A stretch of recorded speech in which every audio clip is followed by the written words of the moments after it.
Hello, hello. We have a small crew for round two. Thanks for coming, guys. Okay, so we're gonna get started. So welcome to the third grade curriculum night. Just so you know that this session is being pre-recorded so that we can send it to parents who cannot make it. So we'll start with some introductions. My name is Ellen Corcoran. This is my first year teaching third grade at Holmes. I have taught third grade in other schools, and it's my fourth year teaching at Holmes. My name is Raven McGill. This is my third year teaching third grade at Holmes. I also taught first grade here, and I taught kindergarten in a previous district. Hi, my name is Jinsey Ninen. This is also my fourth year teaching at Holmes. I taught fifth grade for 3 years. This is my first year teaching third, and I taught first before that. Hi, third grade parents. My name is Anila Pronto. I'm excited to see some families that I recognize from the 12 years. This is my 12th year teaching third grade here at Holmes. And then I had previously taught in Villa Park, where 10 of my 12 years there were third grade, and then 2 years as a first grade teacher. Hello, I'm Marissa Pettinuzzo. This is my 16th year at Holmes, my second year in third grade. And I went to Holmes as a kid, and I'm teaching in my old third grade classroom. So thank you guys so much for coming. I know we have a smaller crew than we did for the first one. As Ms. Corcoran mentioned before, we pre-recorded ourselves, so bear with us as we have the awkwardness of hearing our own recorded voices here.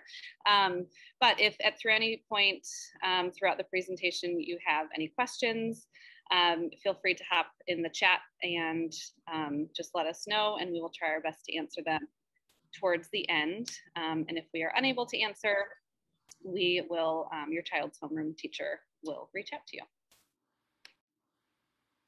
So without further ado, rewind this, sorry.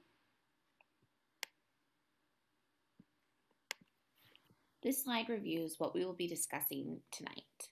We'll begin by sharing social emotional learning. We'll move on to discuss what technology looks like in third grade, the different areas of study, how we are going to meet the needs of all the students, homework, and parent connection.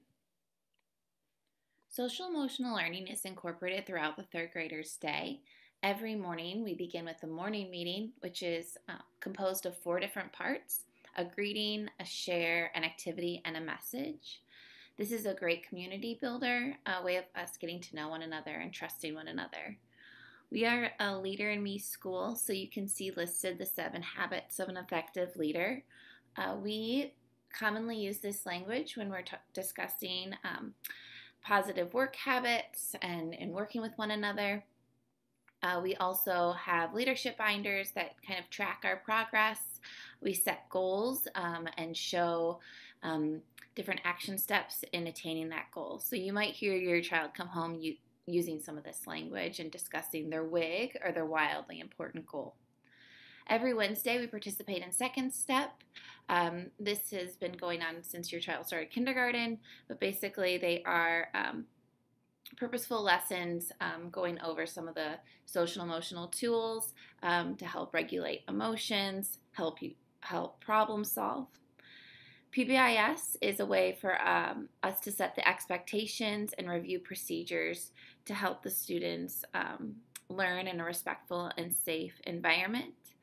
And finally, we have Hawk's Nest. However, we don't know if that's going to be possible this year.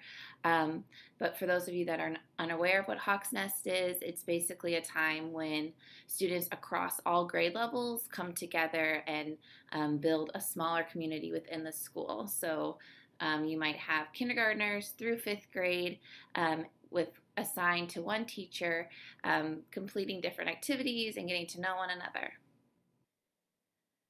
I'm sure your third grader has come home excited about their brand new iPads.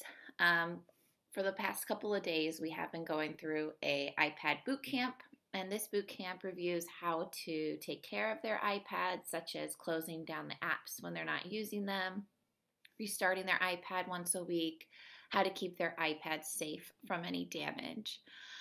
They've also learned the functionality of the iPad and reviewed how to get into different apps, as well as how to be a good digital citizen. Our expectation is that these iPads are brought home every night, and we've really encouraged the students to be in charge of the charging. However, we understand that they might need some reminders. We will rarely assign homework on the iPad, and we will always let you know in case we do. And students are aware that these should only be used for school-related purposes. It would also be great if your child has an Oak Park Library card, just because then they will have a greater selection of books to read on their iPad. We'll be using a workshop model, which consists of a mini lesson, independent work, and small groups. Students will also participate in Win Time, which is differentiated instruction with guided math. We will be using the Eureka Math curriculum, which students should be familiar with from previous grades.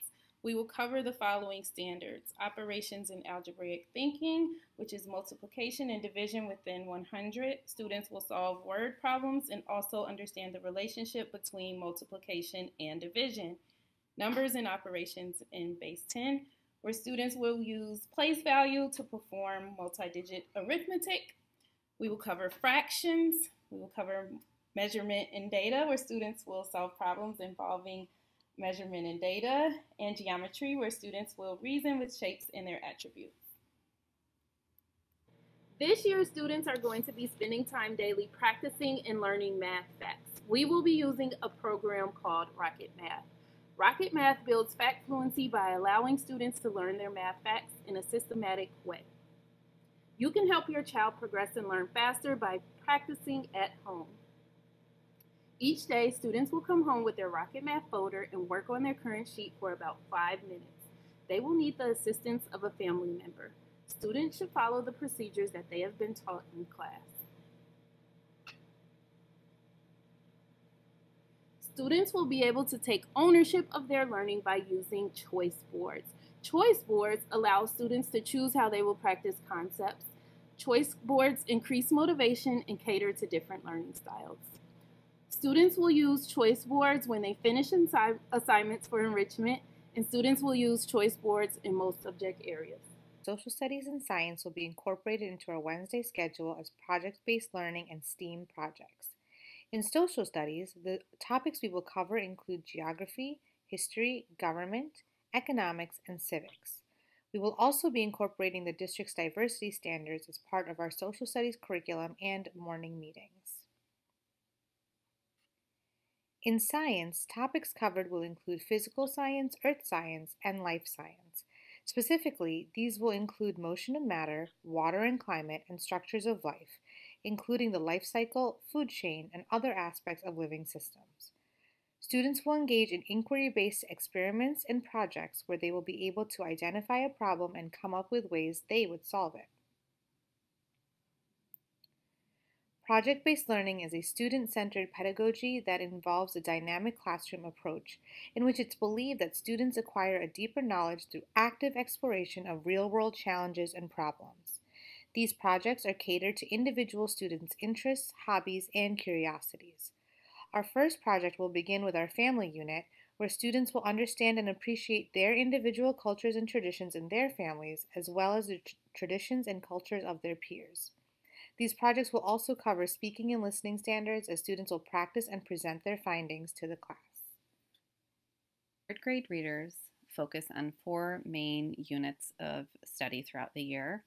Our first reading unit is called Building a Reading Life, followed by Reading to Learn, then Character Studies, which students get in small group book clubs, which is really fun, and then we end with Research Clubs. So reading is a workshop model. So we as teachers begin with a mini lesson, then students move to independent work and small groups. Throughout reading, we as teachers model what good readers do. Kids are practicing strategies and behaviors to strengthen their comprehension skills, while we conference with individual readers and small groups. WIN time, W-I-N, stands for What I Need. WIN time is, we have a half hour every day where the teacher provides different differentiated instruction, whether that be small groups based on different strategies or skills that the different readers need, or guided reading groups as well. Writing is also based on a workshop model. Our 4 units this year are Crafting True Stories, that's our narrative writing unit, Informational Writing, Opinion Writing, and then we end the year with Fairy Tales. These are often aligned to our reading units, and so that's so students can identify what successful writers do throughout reading and then practice themselves while they write. Words Their Way is a word study program based off of discovering patterns within words. Students are given a benchmark test to determine which skills they need to work on, and then are grouped according to the skills. This is not a traditional way of learning how to spell that we were probably used to when we grew up, because research has shown that we retain information when we identify patterns. During Words Their Way, students, there's a lot of tactile and hands-on work with the words. They sort words, they write words, and different ways to practice their spelling patterns throughout the week. Differentiation refers to a wide variety of teaching techniques and lesson adaptations that teachers use to instruct their students with diverse learning needs in the same classroom or learning environment. The process allows teachers to meet students where their instructional needs are. So where does differentiation take place? Differentiated instruction most often occurs in small, flexible groups of students within the classroom. These groups change depending on the subject area, the topic, and the student's needs. How do we determine what everyone needs? We use many types of assessments to make these important decisions, including MAP scores, BAS reading data, unit pre-assessments, and exit tickets, which are given at the end of the lessons. Information can also be collected informally using Post-it notes, whiteboards, and class discussion. We are always collecting and reflecting on data to better understand our students' needs. When does differentiation take place? All classroom schedules have been built with 2 30-minute periods of time called win time, 1 period for math and 1 win time for reading. It's set aside to give kids the what I need instruction. This means that we use what we've learned from assessments to meet them where they are and offer targeted instruction and strategies to help each child progress. Who teaches these lessons? We have a team of teachers, including each of the 3rd grade homeroom teachers, Mrs. Anderson for enrichment, Miss Hannah for reading support, Miss Ashford for math support, Miss Von Boker, and Miss Andres. You may recognize Miss Anderson as a teacher who has taught 3rd grade for many years. However, this year she's taken over the role of enrichment specialist. 3rd grade critical thinking is going to be a class co-taught with your child's homeroom teacher and Mrs. Anderson. This is where students will build their problem-solving abilities by learning to think logically and reflectively for a 30-minute period each week, working with Miss Anderson. In trimester 1, students will participate in a project-based learning unit where their goal is to learn about their individual strengths while recognizing strengths in others in order to improve teamwork and build community. For homework, all 3rd, 4th, and 5th grade students receive an academic planner as a tool to promote independence and responsibility. It will be completed in class, so you and your child are able to refer to it to discover what is expected to be completed as homework each evening. Typically, there will be a reading and a math expectation each night. For reading, 3rd grade students are expected to read a book of their choice for 30 minutes a day. They're also expected to work on their Rocket Math fact fluency with a family member for 5 minutes each day. There may be some times throughout the year where students will be asked to complete additional assignments for homework, which is why it is important to develop a routine where the planner is checked on a daily basis. A great example of how parents can support the homework process would be to check the planner with the child to review what is being asked that evening, allow the child to work independently, and then check the assignments for completion. The next couple of slides include information shared with us from Nurse G. Regarding food allergies, nuts and nut products are not allowed in any District 97 schools during the 21-22 school year. This means that all food consumed at school, including in our classrooms, have to be free of nuts and cannot have been processed in a facility that shares equipment with nut products. Many classrooms have additional allergens that must be avoided for lunch and snacks, which are being eaten in the classrooms. Your teacher will reach out to you if there's any additional allergens that have to be considered for your child's class. For snack time, fruits, vegetables, goldfish crackers, pretzels, and popcorn work well for the 5 to 10 minutes we spend eating our morning snack. Celebrations of birthdays and select holidays are an important part of third grade. With allergies and COVID protocol in mind, we cannot allow food or guests to be part of our celebratory activities at this time. Instead, reach out to your child's teacher to develop a plan to celebrate your child's birthday. Some possibilities may include the sharing of a video of a family member reading a special book, a short game led by the child, or a Zoom visit to allow a family member to read a book to the class. Here is a list of items that are classified as nuts. We need to remember that this includes all variety of tree nuts rather than just peanuts.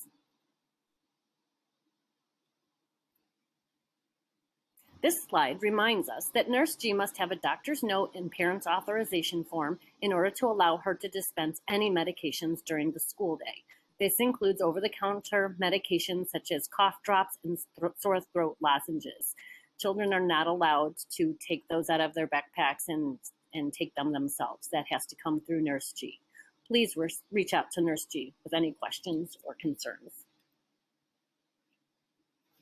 This slide reminds us that for new students and kids entering kindergarten, every child has to have a current school physical on file with our school, as well as a professional eye exam by October 15th of 2021.